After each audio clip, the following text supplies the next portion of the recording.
to the October with the steamboats, ancient goblins and wallows come at the grand line making a sound. The smell of death is all around, and at night when the cold wind blows.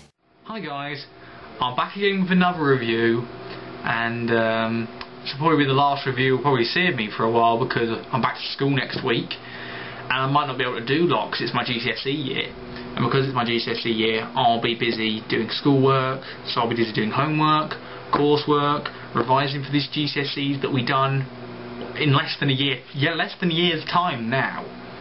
So, and the only time I'll be able to do reviews maybe is either small ones at the weekend or during the holidays, and that'll be in about 6 weeks' time. But anyway, I'll get on to the review. And as promised in my last review, this review will be of the two Pet Sematary films, and this is the double feature box set which I've got. It's not a real box set really, it's just a slip case and you just get 2 DVDs in it. So anyway, on with the vid.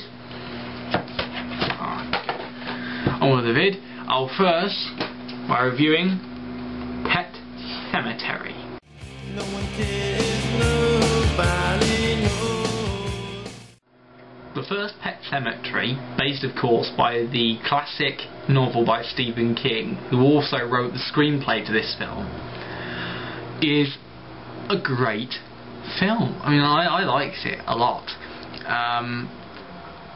It was quite gory, quite good gore effects. Basically the story is about Lewis Creed and his family move into a house. Now, the house has been built near a busy road, and they suddenly get a visit from the man across the street. I think his name was Jed. Yeah, I think it was Jed anyway.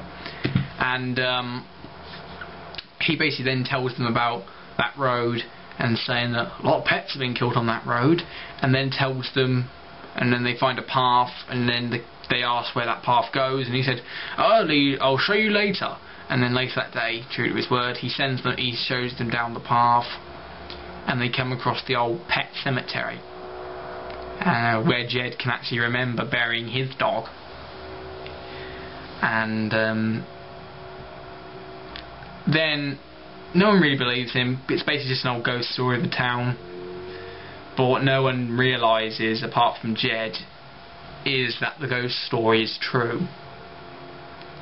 The ghost story basically goes that if you go beyond the Pet Sematary, there's an ancient Indian burial ground, and that if you bury any body on those grounds, it will come back to life. And Jed can remember doing that with his dog, and it didn't go exactly, because the animals will come back, but they won't come back as you remember them. They'll come back pure wild, with their pure wild instinct, and very vicious. And then an accident happens at the Creed house, and their cat Church gets hit by a truck. And Lewis then takes it up to the Pet Sematary with Jed, and then Jed says, we're not burying it here. And he takes him over to the old Indian burial ground, and they bury it up there. And then that night, Church appears again in the garage, but this time he's like really wild, acting really strange. And it goes on from there basically, and it's a really good film. I just recommend you watch it. Really good gore effects. The story was quite cool. As I said, it was done by the screenplay was written by Stephen King, so it's as close to the novel as you can get really. It's a good film, so check it out. No one cares, nobody knows. Then in 1992, Pet Sematary 2 came along. And this was a great sequel. I mean, it was just as good as the first one, full of good gore, good special effects and action, to a varied degree anyway. Basically in this film, Chase Matthews and his 13-year-old son Jeff have moved to the same town to rebuild their lives after their mother, who was an actress, got killed while shooting a film. and they then befriend a local boy called what's his name? I can't remember. I just watched it. Drew. And then Drew has this dog, and Drew has a horrible stepdad, Gil. Is it Gil? No, Gus. A horrible stepfather, Gus. And he ends up shooting the dog, and the dog dies. And they take him to the pet cemetery and say, well, we're not burying him here. And then Jeff and Drew take him up to the old Indian burial ground and bury him there. And then on that night, the dog comes back to life, and the havoc starts up again. Really good sequel. I really enjoyed it, and it was a really good film with good gore effects, particularly when... Now there is a scene that might hurt some people and might get to them, but it's not real, and it's basically this scene where the dog basically breaks out. When he breaks out, he kills 4 kittens.